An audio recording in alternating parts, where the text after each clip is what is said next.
እጅግ በጣም በሚደንቅ ሁኔታ ሳምሶን ቤቢና ዳግማዊት ፀሐዬ እንዲህ ነበረ ሲጀምሩ።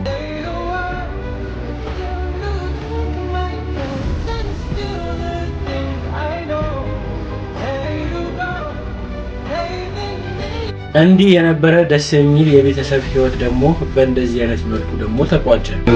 የተበላሹ ነገሮች ስለነበሩ ሚስት እንደማይስተካከል አውቀው ነበረ። አልተሳካም። እኔ ግን ስኖር በዚህ እንግዲህ 11 ዓመት የትዳር ህይወቴ ምናልባት ማየት ይቻላል። ቁጭ ብዬ ሳወራ ስለ ቤቢ ያለውን ነገር መልካም ነገሬን ነው ሼር ማደርገው። መቼም ትዳር ላይ ያለው መልካም ነገር ነው ለሌላውም ትዳር ለሚያስብ ሰው ሼር ማደርገው።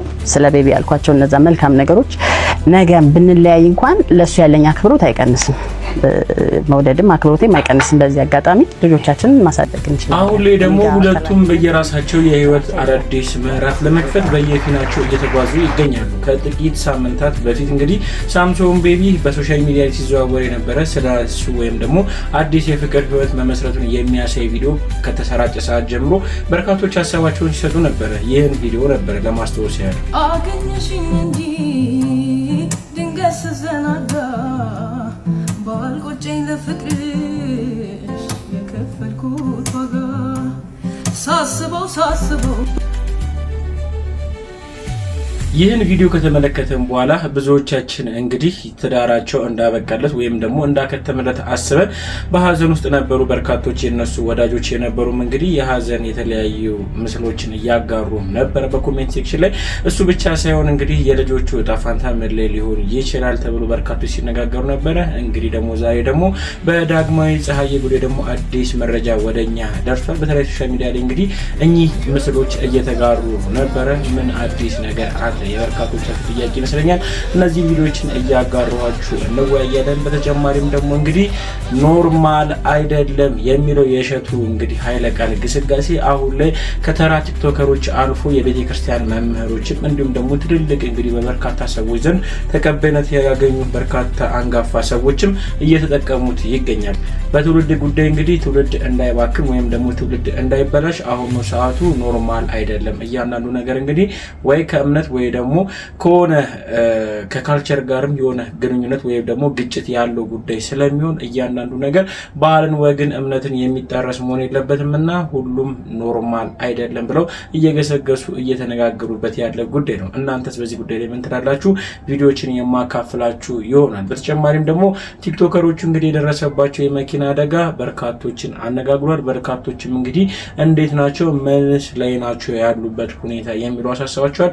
እሱም መረጃ የማካፈላችሁ ይሆናል። እንዲሁም ደግሞ በተጨማሪ በቴዲ አፍሮ ዙሪያ ያሉት ወዳጆቹ በእስር ስር እንደሚገኙ ሁላችንም እናውቃለን። እንግዲህ ከነሱ ጋር ተያይዞ አዳዲስ መረጃዎች አሉ። እሱንም አንድ ላይ አክዬ የማቀብላችሁ ይሆናል። አብራችሁን ቆዩ። ሰላም ጤና ይስጥልኝ ወደ ቻናል ቤተሰቦች፣ እኔ ምንቴ ነኝ። ቻናሉ ደግሞ ምንቴ ቲዩብ ነው። ሰብስክራይብ በማድረግ ቻናሉን ፋሚሊ ሁኑ ለማለት እወዳለሁ። ቤተሰቦች ከእናንተ የተለመደ አንድ ነገር አለ። ቪዲዮ ላይክ ሳታረጉ እንዳትጀምሩ፣ ላይክ በማድረግ ፍቅራችሁን ግለጹልኝ። እንዲሁም በተጨማሪ ለቻናሉ አዲስ ሆናችሁ ሰብስክራይብ አድርጉ። ሀሳብ አስተያየት ይሰጣሉ በቪዲዮቹ ላይ። እናንተ ደግሞ ኮሜንት ሴክሽን ላይ ገብታችሁ ሀሳባችሁን በነጻነት ግለጹልኝ። ወደ ቪዲዮቹ እናልፋለን። አብራችሁን ቆዩ።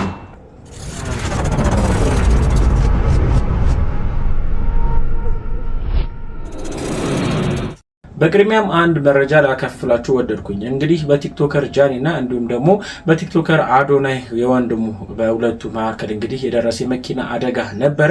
ያ መኪናን ተከትሎ እንግዲህ ቲክቶከሮቹ አሁን ላይ ምን ላይ ናቸው? በርካቶች እንግዲህ የጠየቁት ጥያቄ ነበረ። መረጃውን ላቀብላችሁና ሀሳባችሁን ሰጥበታለን። በትላንትናው ዕለት ጉዳት ከደረሰባቸው ቲክቶከሮች አንዱ የሆነው የአዶናይ ታናሽ ወንድም የሆነው ማቱሳላ ብርሃነ በምትመለከቱት መልኩ በሆስፒታል በሕክምና ላይ ታይቷል። ማቱሳላ በዚህ ድንገተኛ አደጋ በእግሩ ላይ ጉዳት የደረሰበት ቢሆንም በቪዲዮ ላይ እንደሚታየው በብርቱ ተስፋና በሐኪሞች እገዛ ሕክምናውን እየተከታተለ ነው። ትላንት ከሱ ጋር በደረሰው በዚሁ አደጋ ጃኒ ላይም ጉዳት መድረሱ ይታወሳል። ፈጣሪ ጨርሶ ይማረህ ምኞታችን ነው።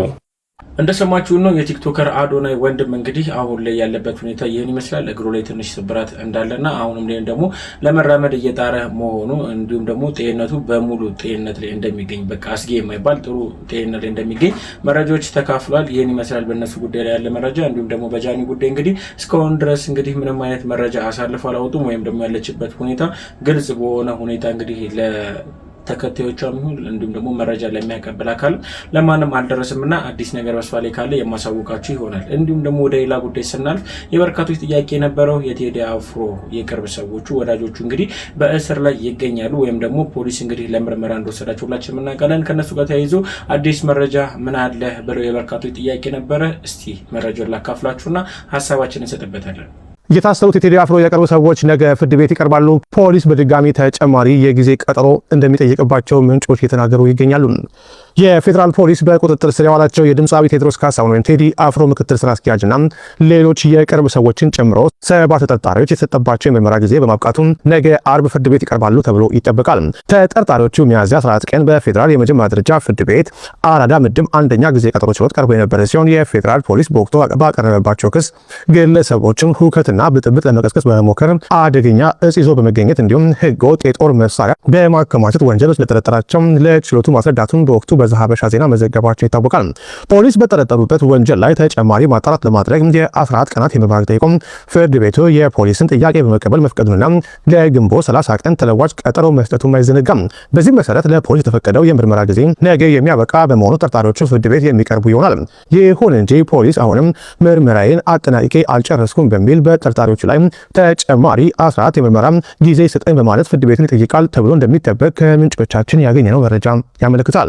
እንግዲህ በቴዲ አፍሮ የቅርብ ሰዎች ዙሪያ እንግዲህ ያለው መረጃ ይሄን ይመስላል። እስቲ አዲስ ነገር ካለ ማሳወቃችሁናል። እናንተስ በዚህ ጉዳይ ላይ ምን ትላላችሁ? ሀሳባችሁን ስጡበት። ወደ ዋናው ጉዳያችን ስንሄድ እንግዲህ በሳምሶን ታደሰ ቤቢ እና ደግሞ እንዲሁም በዳግማዊ ፀሐይ መካከል የነበረው የትዳር መፍረስ ሁላችንም የምናውቀው ነው።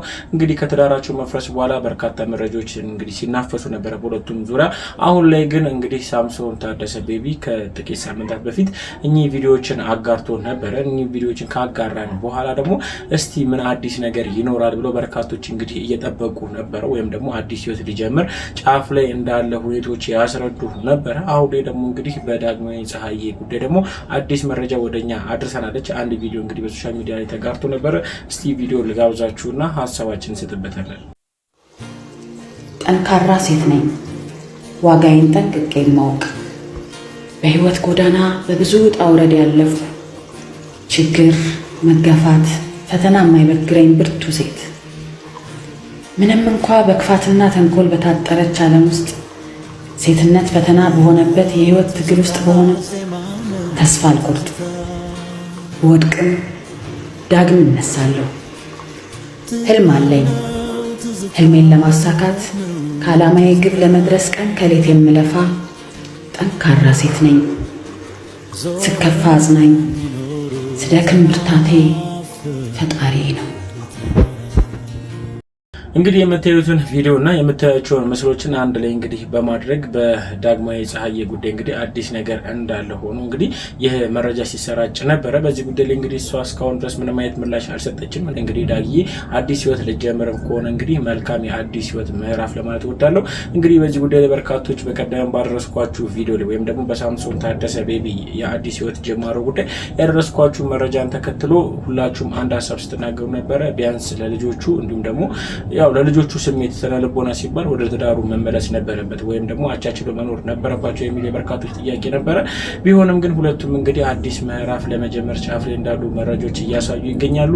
እስቲ እናንተስ በእነዚህ ጉዳይ ላይ ወይም ደግሞ በሁለቱም ጉዳይ እንግዲህ ምን አይነት ሀሳብ አላችሁ? ሀሳባችሁን አጋሩበት። በተጨማሪም ደግሞ እንግዲህ የሰሞኑ ትልቁ መነጋገሪያ የነበረው ኖርማል አይደለም በእሸቱ መለሰና እንዲሁም ደግሞ በቲክቶከር በአምቢ መካከል የተፈጠረው እንግዲህ ግጭት ሁላችንም ቤት ገብቶ እየበጠበጠ እንዳለን የሚሰማኝ ወይም ደግሞ በየቤተሰብ ውስጥ ለሁለት መድቦ እያከራከረ ያለ ጉዳይ ይመስለኛል። ለማንኛውም ግን እውነትም ለመናገር አብዛኞቹ ጉዳዮቹ እንግዲህ ኖርማል አይደሉም ወይም ደግሞ ኖርማል አይደለም የሚያስብሉ ናቸውና እስቲ ለማንኛውም ቪዲዮ ልጋብዛችሁና ሀሳባችንን እንሰጥበታለን። እሸቱ እያለ ያለው ይሄንን ነው። በቃ ቤተክርስቲያን መጫወቻ ሆነች ማለት ነው።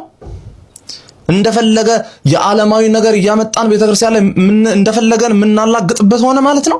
እንደፈለገን የምንጫወትበት ሆነ ማለት ነው። ቤተ መቅደሱን እንደፈለገን የዓለማውያን ትሬንዶች መሙሊያ ነው። በካባ በቆብ አሸብርቆ ክብርን ተጎናጽፎ እኔ ሙሽራ ነኝ ያለ እንዴት ነው የምታስቡት? እስኪ ተመልከቱት። አክሽን። እኔ ሙሽራ አይደለሁም፣ የሙሽራ ሚዜ ነኝ። እኔ ሙሽራ አይደለሁም፣ የሙሽራ ሚዜ ነኝ። እኔ ሙሽራ አይደለሁም የሙሽራ ሚዜ እኔ ሙሽራ አይደለሁም የሙሽራ ሚዜ እነዚህ አይነት ቪዲዮዎች ለእናንተ ምንም ላይመስላችሁ ይችላል። ለዓለማዊ ነገር ችግር የላቸውም። ለዓለማዊ ነገር ኖርማሎች ቢሆኑም ቤተክርስቲያን ጋር ሲመጣ ግን ኖርማል አይደለም። ግልጽ ነው። ይሄ ያው ለምሳሌ እኔ ሙሽራ አይደለሁም እኔ ሙሽራው ሚዜ ነኝ የሚለው ለዓለማዊ መብታችሁ ነው። ግን እዚህ ጋር ስትመጡ መንፈሳዊ ላይ ስትመጡ እኔ ሙሽራ አይደለም የሙሽራ ሚዜ ነኝ እያላችሁ የምታሳሳቁበት አይደለም፣ የምትሳለቁበት አይደለም፣ የምትጫወቱበት አይደለም። ተክሊል መጫወቻ አይደለም። በዛ ባልባሱ እንደዚህ እንደፈለጋችሁ እንትን የምትሉበት አይደለም። እንደ ስነ ስርዓት ሊኖረን ይገባል። ግዴታ ለእንደነዚህ አይነት ካልተነገረ ነገም ሌላ ነገር ነው የምታደርጉት። ምንም ጥያቄ የለም፣ ትከተላላችሁ ማለት ነው። ነገም ደግሞ የሆነ ሙሽራ እኔ ሙሽራ አይደለም የሙሽራ ሚዜ ነኝ ይላል ደግሞ እየመጣ ማለት ነው። ለምን? ትክክል መስሎ ነው የሚታየው። ትክክል መስሎ ነው የሚታየው። አንድ ነገር መነቀፍ አለበት፣ ሐሳብ መስጠት አለብን። ትክክል አይደለም። ይሄንን አሁን ዝም ብንል ነገ ደግሞ ምን ይመጣል? እኔ ሙሽራ አይደለም የሙሽራ ሚዜ ነኝ ይላል። ታዲያ ትክክል ነው? ትክክል ነው? በካባ በቆብ አሸብርቆ ክብርን ተጎናጽፎ እኔ ሙሽራ ነኝ ያለ እንዴት ነው የምታስቡት? ተመልከት እዚህ ጋር ያኛው ቃሉ ቡቲክ እንደምታውቁት ለዓለማዊ ነገር እየሰራ ነው፣ በደንብ እየሰራ ነው፣ እየተዋወቀ ነው። እዚህ ጋር ቤተክርስቲያን ሲመጣ እስቲ እዩት። እሺ ይሄ ኖርማል ነው ካላችሁ መልካም በርቱ። እሺ ይሄ ኖርማል ነው ነው በቃ ቤተክርስቲያን መጫወቻ ሆነች ማለት ነው። እንደፈለገ የዓለማዊ ነገር እያመጣን ቤተክርስቲያን ላይ እንደፈለገን የምናላግጥበት ሆነ ማለት ነው። እንደፈለገን የምንጫወትበት ሆነ ማለት ነው። ቤተ መቅደሱን እንደፈለገን የዓለማውያን ትሬንዶች መሙሊያ ነው። እንደዛ ነው። አንዳንዴ እያስተዋልን ቢሆን መልካም ነው።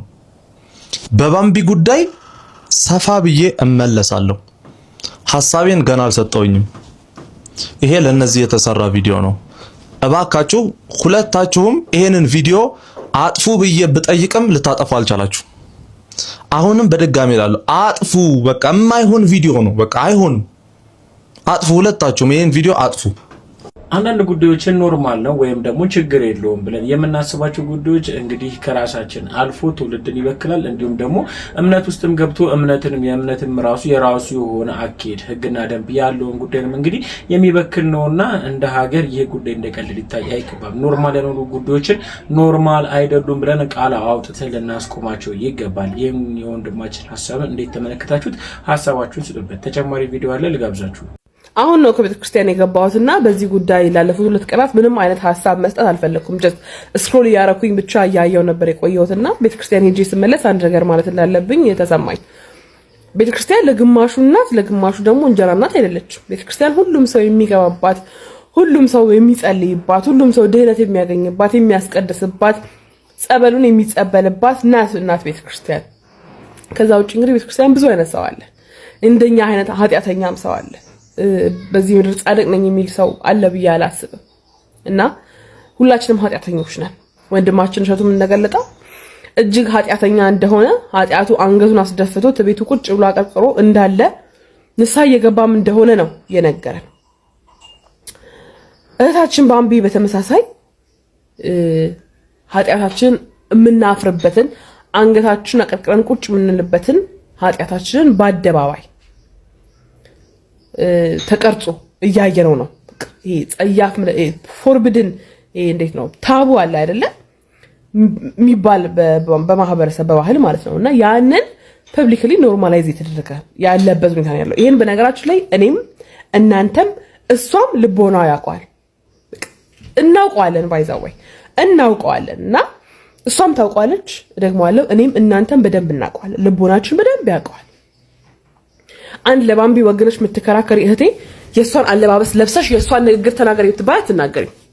ለባምቢ ግን እዚህ ጋር ዲፌንድ ታደርጊለታለሽ።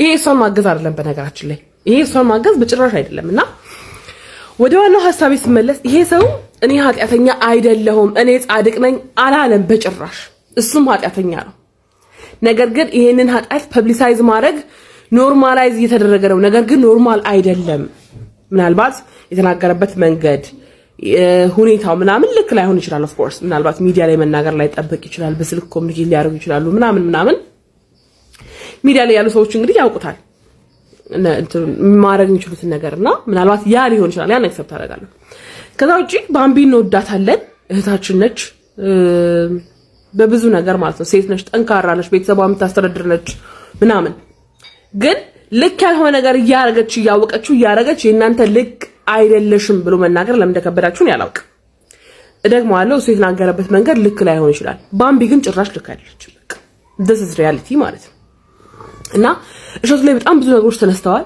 እንደዚህ ያረጋል እንደዚህ ይሆናል ማለት ይቅርታ አድርጉልኝ ከሷ ጋር የሚነጻጸር አይደለም በእውነት የሚነጻጸር አይደለም እና እንዳነሳችሁት ብዙ ጥያቄ ጠይቃችሁታል ለሱ ምናልባት ከ4 ከ5 ሰዓት በፊት ዩቲዩብ ላይ አፕሎድ ያደርገው አለ ኖርማል አይደለም የሚል ርዕሰቶ ፖስት ያደርገው ኦር አፕሎድ ያደርገው ቪዲዮ አለ እዛ ላይ በጣም ብዙዎቹ እንግዲህ ምላሽ ለመስጠት ሞክሯል ምናልባት ምላሽ አልሰጠም ብዬ የምለው ምንድነው እናንተ ከዚህ ቀደም በፐርሰንት ያገኛል half 20% ምናምን አመትሉት አለ እንደዛ ብላችሁ እያሰባችሁ ያላችሁና ለሱ ጥያቄ አንድ ሐሳብ መጣልኝ አሰብኩኝ በጣም ይቅርታ አድርጉልኝ ካህናት የነስራን አይደለም የሚሰሩት አይደለ ዲያቆናት አይደል ግን በነፃ አይደለም ደሞዝ ይከፈላቸዋል አይደለ እግዚአብሔር ለሚያገለግሉበት ለሚቀድሱበት ደሞዝ ይከፈላቸዋል እናንተ እንደምትሉት ይሄ ሰው በፐርሰንት አግኝቶ ቢሆን ምንድነው ችግሩ ምንድነው ምናልባት እኔ ያልገባኝና ተይገባችሁ ካህናት ዲያቆናት በደሞዝ የተከፈላቸው አበል የተከፈላቸው ካገለገሉ ይሄ ሰው አገልግሎ ማንንም ሰው እኔ እናንተና ሌሎች ማን አድርገው ነገር አስተባብሮ ህንጻ ቤተክርስቲያን እንዲገነባ ካደረገ ምንድነው አብነት ትምህርት ቤቶች እንዲገነባ ካደረገ ለቤተክርስቲያን የሚያስፈልጉ ነገሮች እንዲሆን ካደረገ እኔ እናንተ ሌሎች ማን አደረገው ነገር ማድረግ ከቻለ ይሄ ሰው በፐርሰንት ቢያገኝ ምንድነው ኃጢያቱ ምንድነው ይሄስ የሚነጻጸር ነው ይሄ ከሰው ኃጢያት ጋር ብልግናን ነውርን ዝሙትን ኖርማላይዝ ካረገች ሴት ጋር የሚነጻጸር ነው በእውነት እስቲ ስለ እውነት አውሩ ይሄ ሳይድ ስለሚያዝ ምናምን ቪው ስለማግኘት ፎሎወር ስለመሰብሰብ አይደለም just ሪያሊቲውን አውሩ እና እግዚአብሔር ለሁላችንም ልቦና ይስጠን ማናችንን ፈራጅ አይደለንም ማናችንም ምንም አይደለንም እግዚአብሔር ልቦና ይስጠን ይሄን ለማለት ነው አረዘምኩኝ ሐሳብ ካላችሁ ኮሜንት ሴክሽን ላይ አስቀምጡልኝ ወዳችኋለሁኝ ሰላም ቆዩልኝ ባይ ሆነን ለመናገር እህታችን ግልጽ አድርጋ ተናግራለች በቃ ኖርማል አይደለም እስቲ በሷ ቦታ ሆናችሁ እናንተ ወጣችሁ አደባባይ ላይ እሷ የምታረገው ነገርን እያደረጋችሁ እንግዲህ ቪዲዮ ታሰራጫላችሁ ይሄን አው ወይም ደግሞ በኮንፊደንስ እናረጋዋለን ብላችሁ የምትናገሩ ከሆነ እንግዲህ ኖርማል ነው ማለት ነው ግን ኖርማል ስላልሆነ ሁላችንም ይሄን ነገርን አናደርገውም ወይም ደግሞ እሷ የምታረገው ነገርን እንግዲህ በበርካታ ሰዎች የሚደረግ ስላልሆነ ኖርማል አይደለም ስለዚህ ኖርማል የሆኑ ነገሮችን ደግሞ ለትውልድም ስለማይጠቅሙ ልናስቆማቸው ይገባል ይሄ የኔ ብቻ ሲሆን የእናንተ ማሳብ ይመስለኛል ሐሳባችሁን ስጡበት በተጨማሪም እንግዲህ እንደዚህ አይነት ጉዳዮች ላይ አብዛኛው ሰው ተወጥረው ኖርማል ነው ኖርማል አይደለም ትክክል ነው ትክክል አይደለም ብሎ በሚከራከርበት ሰዓት እንግዲህ የተረሳ አንድ ጉዳይ አለ ወይም ደግሞ ሰው ሊነጋገርበት የሚገባ ግን ያልተነጋገሩበት ጉዳይ ነው ምንድነው እስቲ ቪዲዮ ልጋብዛችሁና ሐሳባችንን እንስጥበት እናንተ እንዴት ያለ ድንዛዜ ውስጥ ነው ያለው የምር ምን ያህል ነው የደነዘዝ ነው በጣም የሚያስጨንቅ ነው አላቅ በኮፒ ሊንክ ያደረጋችሁ ቪዲዮ እየወረደብኝ ነው ምን እንደሆነ አላቅ ነዳጅ 26 ብር ጨመረ ባንድ 25 26 ብር ጨመረ ተባለ እና ይሄ ሊፈጥር የሚችለው ቀውስ አለና እዚህ ላይ ዲስከሽን እንኳን የለም ሰዎች ይሄንን አጀንዳ እንኳን ማድረግ አልቻሉም የሆነ የግለሰብ የግል ጉዳይ ውስጥ ገብተው የሚፈተፍቱ ሰዎች ለሞራል የሚጨነቁ ሰዎች ምናምን ይሄ ሊያመጣው የሚችለው ማህበራዊ ቀውስ አይታያቸውም እዚህ ላይ የሚያወራ የሚወያይ የሚጫወት የሚነጋገር ሰው የለም ይሄ ልክ አይደለም ብሎ የሚተች ሰው የለም አጀንዳ እንኳን መሆን አልቻለም በቀጥታ እኮ ኑሯችንን ይነካል የሁላችንን እንዴት ነው የደነዘዝ ነው ይሁን አይነት ማርገጥ ማህበረሰብን አንድ ላይ በጅምላ መፈረጅ እንዲህ ደንዝዟል ምናምን ማለት ከባድ ነው አውቃለሁ ግን አሁን እንደ ሀገር እንደ ህዝብ እየደነዘዝን ያለን ይመስለኛል። እንዲህ ኖ አይሆንም ይሄ ለምን ምናምን ማለት ፖለቲካ እኮ አይደለም። ግን ልክ አይደለም ብሎ አስተያየት መስጠት አሪፍ ነው። ሰዎችን እኮ የሆነ ግለሰብን ሊያነቃ ይችላል። እንዲህ ህዝቡ እንዲህ ያለ ነው ሊያስብል ይችላል። የነዳጅ ጉዳይ አሁንም ላይ እጅግ በጣም በአሳሳቢ ሁኔታ ላይ ያለ ነው። በርካቶችም እንግዲህ ትልቅ የሆነ የኑሮ ቀውስ እያመጣ ይገኛል። በተለያዩ ሸቀጣሸቀጦች ላይ የዋጋ ጭማሪ እንዲሁም ደግሞ ትራንስፖርት ሴክተሩ ራሱ የዋጋ ማሻሻያ ራሱ የሚያስፈልገው ወይም ደግሞ ያስፈልጓል ኦልሬዲ የነዳጅ ዋጋ ስለጨመረ ከዚህ ጋር ተያይዞ በእያንዳንዳችን ቤት ገብቶ ኑሯችን የሚያቀውስ ጉዳይ ነውና ዝም መባል የለበትም። የሚመለከተው አካል በዚህ ጉዳይ ላይ የራሱን የሆነ የበኩሉ ሚና ቢወጣ ከሚሉ ሰዎች መካከል ነኝ እኔ። በዚህ ጉዳይ ላይ እስማማለሁ። እናንተስ ከዚህ ጋር ተያይዞ ሀሳብ ካላችሁ ኮሜንት ሴክሽን ላይ አጋሩኝ። በተጨማሪም ደግሞ ጠበቃ ሰብለ እጅግ በጣም በሚገርም ሁኔታ ሁላችንም ያላሰብነው ነገር ግን ከህግ አንፃር ሊያስጠይቀን ሊያስቀጣን የሚችል አንድ ጉዳይ ይዛብን መታለች። እስቲ ምንድነው መረጃው ላቀብላችሁ። ሰርግ፣ ዝክር፣ አንቨርሰሪ እና ሌሎች ነገሮችን ደግሶ በልቶ ጠጥቶ ዕቃ ታጥቦ ቁጭ ማለት ቀርቷል። ይህንን ካላደረጋችሁ እስከ 50 ሺህ ብር በሚደርስ የገንዘብ መቀጮ ልትቀጡ ትችላላችሁ። የጥንቃቄ መልእክት ነው። እንዲቆያችሁ ጠቃስ መስፈነኝ። ይህ መረጃ ለብዙዎች እንዲደርስ ፕሊስ ኮፒ ሊንክ ሪፖስት አድርጉልኝ። እንግዲህ በ2016 ከሰኔ ጀምሮ በአዲስ አበባ ከተማ ተፈጻሚ የሆነ የደንብ ማስከበርን ስልጣንና ተግባር በተመለከተው የደንብ ቁጥር 167 መሰረት ከተቀመጡ ተግባራት ውስጥ ደንብ መተላለፍ ሆነው ሊያስቀጡ ከሚችሉት ውስጥ በተለይ ደግሞ ሰርግ፣ አንቨርሳሪ፣ ምርቃትና መሰል ትልልቅ ድግሶችን የሚደግሱ ሰዎችን የተመለከተ ነው። አንድ ሰው እንደነኚህ አይነት ልዩና ወቅታዊ የሆኑ ድግሶችን ከደገሰ በኋላ ያንን ድግስ ያካሄደበትን ቦታ እስከ ቦታውን ብቻ ሳይሆን እስከ 5 ሜትር ርቀት ድረስ በንጋታው ወይም ወዲያው ድግሱ እንዳበቃ የማጽዳት ግዴታ ተጥሎበታል። ዝክር ከሆነም እንደዚሁ ማለት ነው። ለምሳሌ አንድ ሰው ሰርግ ደግሶ አንቨርሰሪ፣ ሌሎች ምርቃትና መሰል ድግሶችን ደግሶ አካባቢውን ሳያጸዳ ቢቀር በ50 ሺህ ብር የገንዘብ መቀጮ፣ እንዲሁም ደግሞ ዝክር አይነት ከእምነት ጋር የተገናኙ ደግሞ ድግሶችን ደግሶ ቦታውን አለማጽዳት እስከ 20 ሺህ ብር እንደሚያስቀጣ ተመልክቷል ማለት ነው። ስለሆነም አሁን የምትደግሱ ሰዎች ድግሱ ሲጠናቀቅ ዕቃ ታጥቦ ወደ ቤት መግባት ብቻ ሳይሆን አካባቢን ማጽዳት በአስገዳጅነት ተቀምጧል። ያን ለማድረግ በደንብ መተላለፍ እንግዲህ እስከ 50 ሺህ ብር ሊያስቀጣችሁ ይችላል። መሰል ጠቃሚ መረጃዎችን ታገኙ እና አካውንት የሚከታተሉ አመሰግናለሁ። ጠበቃ ሰብለ እንዳለችው ነው። ድግስ ወይም ደግሞ የሆነ ፕሮግራም ካላችሁ ማጽዳት ያለባችሁ እስከ 8 ሜትር ድረስ ነውና በዚህ ጉዳይ ላይ እንዳትዘናጉ። ምክንያቱም እንግዲህ የደንብ አስከባሪዎች ወይም ደግሞ ደንቦች እንግዲህ በዚህ ጉዳይ ላይ ምንም አይነት ይቅርታ የሌለው ከባድ የሆነ ቅጣት ነው እንጂ የሚቀጧቸው ነውና ስለዚህ ይህን ጉዳይ እንደቀልድ አትዩት። ይህ መረጃ ይጠቅማችኋል ብዬ አጋራኋችሁ። ተጨማሪ ቪዲዮ አለ ልጋብዛችሁ። እውነት ለመናገር እሸቱን በሌላ ነገር ጠምዳችሁት ካልሆነ በስተቀር የተናገረው ንግግር ላይ ምንም አይነት ስህተት አለበት ብዬ አላምንም። ስህተት አለበት ልንል የምንችለው ኤከሊት የምትባል ልጅ ኃጢአተኛ ስለሆነች ለምን ቤተክርስቲያን ትገባለች፣ ለምን ገዳም ትሄዳለች ቢል ነበር። እንደዛ ካለማ ትልቅ ስህተት ነው። ምክንያቱም ማንም ሰው ኃጢአትን ካደረገ በኋላና ልቡ ሲከብድበት ወደ እምነት ተቋማት ጎራ ብሎ መጽናናቱ አስፈላጊ ስለሆነ፣ ነገር ግን እሱ እንደዛ አላለም። ለምንድነው ባላስፈላጊ ህይወት ውስጥ የምትመላለስ ልጅ ገዳምን የማስተዋወቅ ኦፖርቹኒቲ የሚሰጣት ነው ያለው። በቤተ ክርስቲያኒቷ ውስጥ ስርዓት ያላቸውና የጥሩ ስነ ምግባር ምሳሌ የሆኑ እንስቶች ያንን እድል ማግኘት አለባቸው ብዬ አስባለሁ። እኔም እንደ ግል ማለት ነው። የእሸቱ ምልከታ ከዛ የተነሳ ይመስለኛል እንጂ ለምን ኃጢአተኛ ሰው ቤተ ክርስቲያን ሄደ ወይም ገዳም ሄደ የሚል አይደለም። ወንድማችን የተናገረውን ሐሳብ እንዴት ተመለከታችሁ? የእሸቱ ልክነትን በግልጽ እንግዲህ ያንጸባረቀበት ንግግር የተናገረው እውነትም እሸቱ ልክ ነው። እኔ በዚህ ጉዳይ ላይ እስማማለሁ። ሐሳብ ካላችሁ ግን ኮሜንት ሴክሽኑ ክፍት ነውና ኮሜንት ሴክሽን ላይ ሐሳባችሁን ግለጹ። እንወያይበታለን፣ እንመካከርበታለን። ቤተሰቦች ይህ የመመካከሪያ መድረክ እስከሆነ ድረስ ሐሳባችሁን ብትገልጹ በቀጣይ ቪዲዮ አክለንበት መተን እኛም ሐሳባችሁን እንግዲህ ለተመልካቾች የምናደርስላችሁ ይሆናል። ቤተሰቦች ለዛሬ ይዤላችሁ የመጣችሁ ጉዳዮች እኚህ ናቸው። እስካሁን ድረስ አብራችሁ ስለቆያችሁ ከልብ አመሰግናለሁ። በቀጣይ ቪዲዮ እስክንገናኝ ሰላም ቆዩ። እወዳችኋለሁ።